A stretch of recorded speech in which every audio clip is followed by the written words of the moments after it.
जिस तरह आपने बार के अंदर एक रजीम चेंज की साजिश को नाकाम बनाया, मैं उसके ऊपर आपको भी और पूरी बार को खराज तहसीन पेश करती हूँ।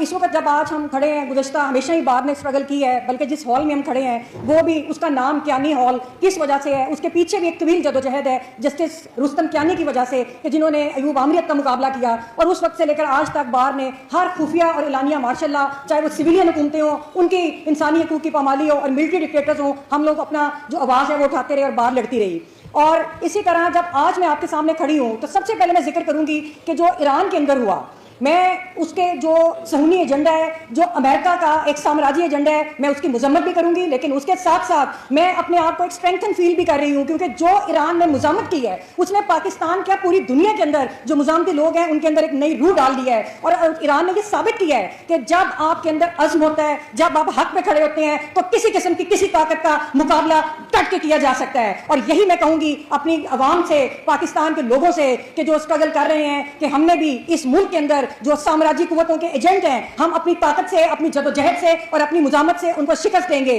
और अभी 26वीं और 27वीं तरमीम की बात हुई, देखें 26वीं और 27वीं तरमीम जो है, इसने जिस तरह आपके मुल्क के अंदर निज़ाम इंसाफ को ख़त्म, तबाह और बर्बाद किया है, वो आपके सामने है। आज आप देख लें कि सारी अदालतें जो हैं वो बिल्कुल वीरान अदालतें हो चुकी हुई हैं। और जजेस की ये सूरत हाल है कि कल आपने इमरान खान साहब वाले केस में देखा कि पाकिस्तान की तारीख के एक कदावर वकील जनाब बैरिस्टर एतजाज हसन साहब पेश हुए, और जो 27वीं तरमीम ज़दा वहाँ का चीफ जस्टिस है, उनको तारीख देने के लिए भी, तारीख देने का कभी उनके पास इख्तियार नहीं था, और उनको फ़ोन करके तारीख की इजाज़त मांगनी पड़ती है। ये है आपकी 27वीं तरमीम। फिर आप ये देखें कि जिस तरह इस निज़ाम को मलिया मेट किया गया, उसके पीछे बुनियादी वजह क्या है। हम बहुत बात करते हैं कि पाकिस्तान के अंदर जो गुज़श्ता 3 साल से जो कुछ हुआ, लेकिन उसके पीछे सिर्फ जो परसों लॉ मिनिस्टर की एक स्टेटमेंट है, सिर्फ उस स्टेटमेंट से पूरी साजिश के समझ आती है, जो वो कहता है कि भाई आप लोग बिल्कुल फॉरेन पॉलिसी पे बात ना करें, क्योंकि ये फॉरेन पॉलिसी है कि जो पाकिस्तान के अंदर जो साम्राज्य का एजेंडा जिन्होंने नाफिज किया और अवाम के मुंतखब हुकूमत का तख्ता उल्टा, ये है आपकी टोटल फॉरेन पॉलिसी। हम लोगों ने अब इस जो सूरत हाल है उसका मुकाबला करना है। हम लोगों ने इस रजीम चेंज वाले कॉन्सेप्ट को, जिस तरह ईरान ने शिकस्त दी, देखें हम लोग आज़ाद लोग हैं, हम कोई कॉलोनी नहीं है किसी बैनुल अक़वामी रियासत की, कि पहले ईस्ट इंडिया कंपनी ने इधर हुकूमत की मासूम लोगों के ऊपर, यहाँ पे वसाइल की लूट मार की, फिर जब वो चले गए तो इन जर्नैलों और इन जो बेज़मीर हुक्मरानों के हाथ अपना जो इनडायरेक्टली इधर हुकूमत कर रहे हैं, यहाँ के वसाइल को लूट मार कर रहे हैं, यहाँ पर जमहूरियत नहीं आने देते,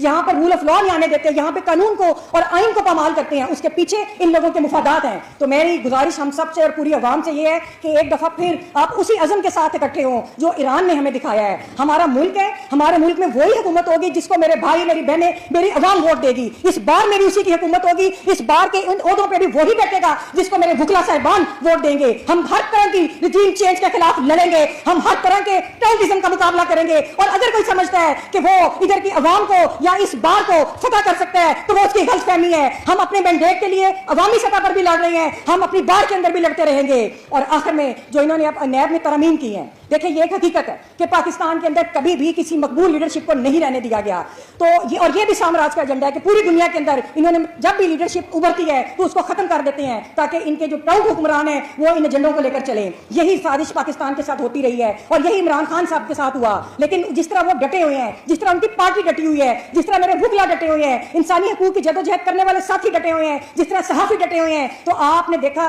कि एक शख्स के लिए, इमरान खान को झुकाने के लिए जो पूरे निजाम में तरमीम की गई, लेकिन उसने अपने अज़म से आज इनको शिकस्त, ये शिकस्त खुर्दा लोग हैं जो नैब के अंदर भी तरमीम कर रहे हैं। तो और ये जो इन्होंने इंट्रोड्यूस करवाया है कि जी अपील का राइट, एक राइट था सुप्रीम कोर्ट के पास जो बची कुचा एक जो अपील सुन सकेगी, सिविल और क्रिमिनल अपील सुन सकेगी। अब आपने सेकंड अपील का राइट क्यों दे दिया आपने कॉन्स्टिट्यूशनल कोर्ट को? इसलिए कि इन सियासी लोगों को, इनको जो इनकी अपीलें होंगी उधर सुनी जाएं और इनको सजाएं दी जाएं, ताकि मुल्क के अंदर अवाम की नुमाइंदा लीडरशिप ना उभर सके, या अवाम के जो मुंतखब लोग हैं जिनको अवाम मोहब्बत करते हैं जिनके साथ, उनका रास्ता रोका जा सके। तो हमें इस निज़ाम के खिलाफ जदोजहद करनी है, हमने उन लोगों के खिलाफ लड़ना है, हमने उन जर्नैलों के खिलाफ लड़ना है, हमने उन हुक्मरानों के खिलाफ लड़ना है जो अपनी ख्वाहिशात को कानून की शक्ल देते हैं, जो अपनी ख्वाहिशात के ताबे पूरे सिस्टम को करते हैं। तो मैं आपसे यही गुजारिश करूंगी कि अवाम जो ईरान है उससे हमें और हिम्मत लेनी चाहिए और अपनी मुजाम की जदोजहद को आगे बढ़ाना चाहिए। बात 26 और 27वीं आईनी तरमीम के हवाले से चलेगी तो हम बात करेंगे लॉ की, कानून की बात करेंगे।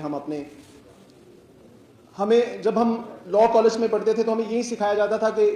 जो आइन है वो सबसे सुप्रीम है, اور ہمیں یہ بھی سکھایا جاتا تھا کہ ہر جو سسٹم ہے وہ جوڈیشری، اور جوڈیشری کو اگر جوڈیشری مضبوط ہوگی تو ہماری جو باقی جو ڈپارٹمنٹ ہیں وہ سارے کنٹرولڈ ہوں گے، وہ سارے. لیکن یہاں پہ 26ویں آئینی ترمیم اور 27ویں آئینی ترمیم نے اس سارے کنسیپٹ کو شٹر کر دیا، جہاں فنڈامنٹل رائٹس کو بالکل انفرنج کر دیا، جہاں فنڈامنٹل رائٹس کی بات کرنا گناہ سمجھا جاتا ہے. ایسی آئینی ترمیم جہاں آپ کسی کی چادر تقدس، کسی کی عزت، لائف اینڈ لبرٹی کا کوئی کنسیپٹ ہی نہ ہو، ایسی آئینی ترمیم کو ہم نہیں مانتے. ہمیں سیکرٹری صاحب، پریزیڈنٹ صاحب، آئین میں article 30 is very much clear کہ ہم نے کوئی بھی آئین جو بنانا ہے وہ اسلام اس کے پیرامیٹرز کے اندر بنانا ہے. اور اسلام کیا کہتا ہے، ہمارا دین کیا کہتا ہے؟ دین کہتا ہے کہ ہمارا جوڈیشل سسٹم جو ہے وہ کسی انفلوئنس کے بیانڈ ہو. اگر جج کسی انفلوئنس میں ہوگا وہ کبھی اچھے فیصلے نہیں کرے گا، وہ کبھی جو ہے قانون کے مطابق یعنی دلیر فیصلے جسے ہم کہہ سکتے ہیں وہ نہیں کرے گا. تو میں اپنی تقریر کو کلوز کرتے ہوئے یہ کہنا چاہتا ہوں کہ یہ جو ایسی آئینی ترمیمز ہیں جو فنڈامنٹل رائٹس کو ختم کر دیں، انفرنج کر دیں، ایسی جو ترمیم ہے جو ہمارے آئین کو نقصان پہنچائے، ایسی ترمیم جو ہمارے سسٹم کو ختم کریں، ایسی آئینی ترمیم کو ہم نہیں مانتے.